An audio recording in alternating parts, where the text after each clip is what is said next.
Welcome back, viewers, for round 4 instalment of NFL Web TV. I'm your host, Samuel Zito. I'm joined to my left by Footy Ops Manager Jared Keary. Welcome back, Jared. Hello, Zeets. And on my right, making his debut, is our NFL Match of the Day commentator, Liam Mighty Quinn. Welcome to the panel, Liam. Thanks for having me, guys. Mighty! No problem, of course, Liam's replacing Seats. Seats couldn't take the stick that JC's been giving him over recent weeks, so he's decided to omit himself from tonight's show. But What a bloody shame. He's more than up for the task, so we look forward to having you on board. Well, the first division we'll preview is Division 1. Big round in round 3, so we're hoping for more of the same in round 4. First game is McLeod and Bundoora. Of course, Bundoora getting the big win in NFL Match of the Day commentary against Heidelberg on the weekend. Breaking their duck was 11 straight losses to Heidelberg, so a big win for Bundoora. Big day, massive crowd was out, and of course their opponents this week, McLeod. McLeod getting their first win of the season against North Heidelberg on the weekend. Very big winners, in fact, 81 points.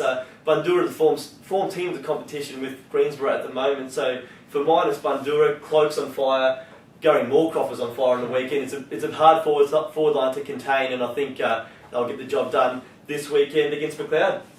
Yeah, look, you're spot on, Zeets, and the forward line is the one that's doing the job for them. You see Big Harrow kick 5, and in-round money was sensational as well. Clayton Rogers is the high half forward who pushes up the ground. He's the one that often gets forgotten about, and look, he's just a genuine star. So they're tracking along just beautifully at the moment. Down back, they've got Michael Mitchell and our boy Sheltsy, Moose Glowry. So they're a very, very well balanced team. McLeod, some great signs for them. Hewitt and Core, both 5 and 4 goals on the weekend, and they did it without my boy in Ben Lennon. So that's terrific. Hopefully young Lennon plays this weekend. But look, it's going to be a tough game for McLeod. On their home turf, there at DeWinton, they are a really formidable team. So look, they're a silly chance, but you'd be pretty brave to tip against the Bulls at the moment. Mighty Quinn. Yeah, absolutely right. Bundoora probably for mine. With Cloak, Moorcroft and Harrison, as you said, have been absolutely great. But McLeod getting their first win last week, they're actually the second highest team in the highest scoring team, in the competition though. So not a bad start for a team with only 1 win. It's fair effort, and Cathal Core's obviously a midfielder. He's got a massive of goals twice now. In round 1 he got a bag, he kicked 5, he got 4 now. So he's actually getting some goals on the board, which is good, and it's helping them score those final scores, which Liam alluded to. The next game is Heidelberg and Whittlesea. Heidelberg losing 2 in a row for the first time in probably about half a decade, dare I say. So it's been a long time between drinks for them to be so far down on the ladder. They're actually out of the 5 at the moment. Only 1 win from 3 starts rather this year. And Whittlesea recording their first loss of the year last week when they went down to Greensboro. A bit of a spiteful game it was, Jared. They're probably a bit ill-disciplined, and that probably cost them, I guess, when you're 50 points down at half-time. There's probably no coming back when you're playing a side like Greensboro. So they'll be disappointed about that. I actually think Heidelberg will bounce back. They put in a fair effort in the second half last week. They were down by about 7 goals at half-time, fought their way back into the match, and they're pretty impressive. They're probably scared Bundoora for a little while there at the end of the third, and I think they'll bounce back. Yeah, look, so I also do, and look, you're spot on. Whittlesea's first half was, look, they're not going to mind me saying they were terrible. And Peter Bugden, the coach there, gave them an almighty spray at half time, and it all revolved around their lack of discipline. Look, it was a really, really disappointing performance by them, both in terms of football and by going at the man. And the bug wasn't backwards in coming forward about telling them that. They showed some really good glimpses when they did actually concentrate on the footy, and look, they are a terrific young side when they're up and going. They had some good inclusions, but they just couldn't handle Greensboro. Heidelberg, on the other hand, we've got a scoop. It might not be a scoop anymore, because Quinny, you might not even know about this, Mighty Quinn, but there's been a change of coach down there at Heidelberg today. Gavin Krasiska has resigned effective immediately. Look at the look on Mighty's face. Effective immediately due to health reasons, and Blair Stinger Harvey will be the interim coach for the remainder of the year. I'm not sure if he's going to be the playing coach or if he's just going to take it from the sidelines. As you said before, Zito, if he doesn't actually go in the field, it's a big loss because he's a star. Well, he was instrumental in actually getting them back in the game on Saturday, so his form's good. He's been around the traps for quite a while. He knows what's required at the top level, so it's a big loss if he can't play for the remainder of the year. What are your thoughts, Liam? Yeah, obviously if Harvey's not there, it's a massive out for their midfield, and you sort of feel a bit sorry for. Obviously, they started their life in Division 1 pretty well with 2 wins, but against Greensboro last week and then Heidelberg this week, you think their sort of honeymoon period in the top flight could be over and they might settle into a tough season. The Eagles did outscore Greensboro in the last quarter, so that's something they can take away from the game once they actually concentrate on the footy. They did pretty well. Murphy out for Heidelberg with a hamstring, I believe, so that's a big loss, and interesting to see how they go combating his withdrawal. Well, one team that definitely needs to bounce back in Division 1 is North Heidelberg. They travel to Northcote Park this week. North Heidelberg really struggling in 2011, not only to get the 4 points, but to get within probably 10 goals of their opposition so far this year. They're undermanned and they're under strength, and they need to turn things around before they're down the barrel of, maybe a 0-7 or whatnot. The way it's going, just the way the fixture's panning out, I expect Northcote Park will get the job done this week. They've been in some reasonably good form. They were outplayed by Simon Goodman from what I'm hearing on the week, and he was by far the most dominant player on the ground. Jake Williams continues his solid form this year, and Presti was in the best as well. So there's some big names to try and combat, and they'll probably beat a lot of sides this year, that West Preston outfit. So to go down by about 6 goals, while they won't be happy Northcote Park, it's probably something that a few sides might struggle with in containing the likes of the trio I've just mentioned. So I think Northcote Park might. Yeah, I'll be going for the Cougars as well. Look, they're actually leading West Preston at half time, and then the Lakeside boys came out with a 10-3 goal second half. So that was the difference in the game. For North Heidelberg, look, they're a great football club, and you just really hate to see them down like this at the moment. I've got no doubt they'll bounce back. They've still got some players to come back into the side. Terrific to see young Stephen Cadby, a 17, 18-year-old in there kicking a goal, and hopefully he can start to really find his feet. The other good sign for them is Bramich in the best players. He's an exciting footballer. He runs and carries the footy really well and uses it really well most of the time as well. So, look, fingers crossed the doggies can start to reinvent themselves and maybe tinker with a few things and get a bit closer. But I can't see them troubling Northcote Park too much this week, Mighty. Northcote Park as well for mine.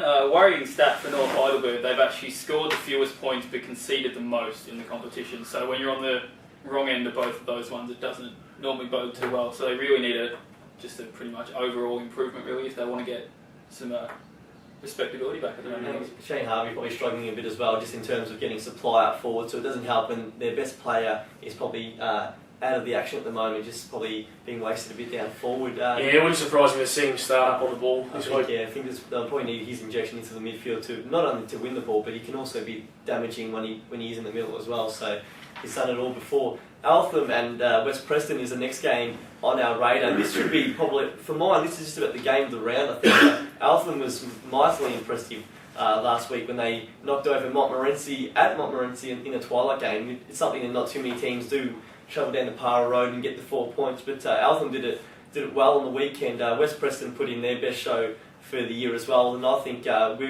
from what we're hearing, Anthony Rocker will debut for the Roosters this week. And I think just his inclusion alone, he might not be 100% match fit, but just if he can get those arms outstretched, he's going to be hard for any defender to stop. So I think West Preston will continue and win their 3rd consecutive game this year. Yeah, look, it's a really tough game to call, this one.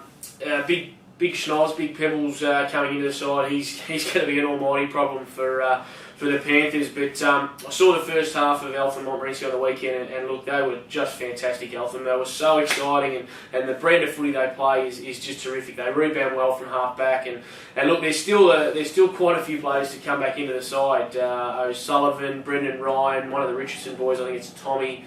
So look, they've still got some really key players to come back in. Really good to see the big fella up forward amongst the goal kickers. 6 goals to big Mark Keenan, and he was terrific. Kicked a beauty in the first quarter from on the boundary, right in front of the Montmorency Hill, which they didn't really appreciate all that much. And I thought he was actually going to go up there and give him the high five at one stage. Gav Connolly, just a star. He is just a freak, and he really gets that Panther outfit going, and he's going to be very hard to stop. It'll be great to see him against the West Preston midfield. But you look at the first 5 names in the best players for West Preston: Simon Goodwin, Billy Morrison, Simon Prestigiacomo, Jake Williams and Peche Machevsky. you won't find a better five players in the Northern Football League than that. That is just extraordinary. So no wonder Northcote Park didn't get the biggies. In this one, I don't know. I'll go Eltham. Just. As you said, correct me if I'm wrong here, JC, but I think last week you said Eltham were a side that needed to start showing a bit more. I did. Clearly they were watching last week. Yeah. They saw that one and fired up for the round. But for West Preston as well, Glenn Robinson has been really, really good this season so far. As a small forward, I think he's got 13 goals in the first few weeks, so obviously a good sign. And as we said with Rocker, that's a massive inclusion to an already strong squad. He's one of the most exciting players in the whole competition, probably in suburban football. Glenn Robertson, a former Whittlesea boy, huge call. and mate, he's just a star. He gets me thrilled. Well, it was exciting in round one when they took on Bundoora. He did kick the six, I think about 4 right before half time, about 10 minutes. He was on fire that day, so definitely one. In a side that really underperformed too that day, so that was impressive. I'm sure they don't want us to actually go back over that performance. Nope. The final game of the round, and of course the NFL match of the day for this weekend, is Greensborough up against Montmorency. It's Greensborough with 3 consecutive wins to start the season, and Monty, well, they're without a win just yet, 3 consecutive losses.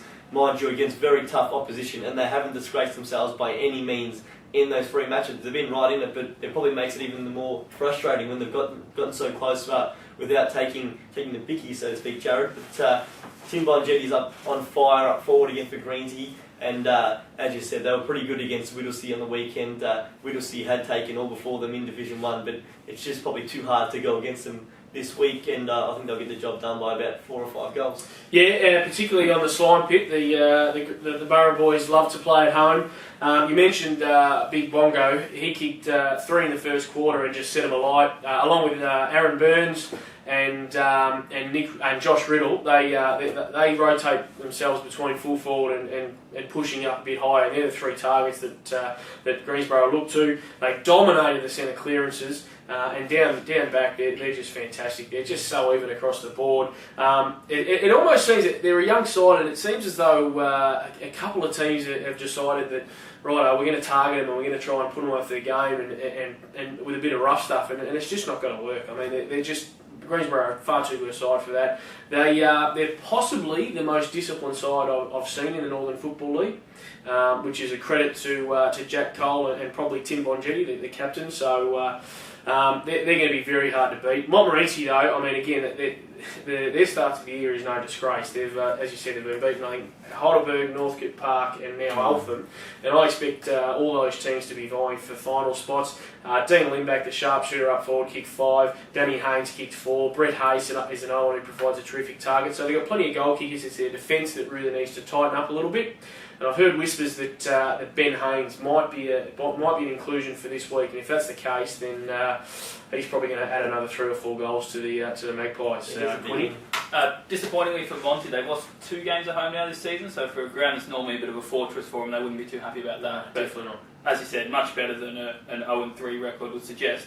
And if you touched on with Greensborough's defence there, JC, another stat. I'm on fire with my stats at the moment. He's replaced Seats beautifully with the stats. They've only given up 164 points this season, so about 50 odd a game. And off the top of my head, I think Bundoora was second with about 220, so much better than a few of the other defences. So that's absolutely one of their strong points, obviously. And of course, Liam will be actually commentating the game, of course, on Saturday on your local station, 88.6 Plenty Valley FM. So make sure you listen into the call. We have all the around the ground updates. So if you want to tune in, also text in the results if you are around the ground. Thanks for watching this instalment, and keep watching as we wrap up, or preview rather, Division 1, Division 2 and Division 3. We'll be back right after the break. Stay tuned.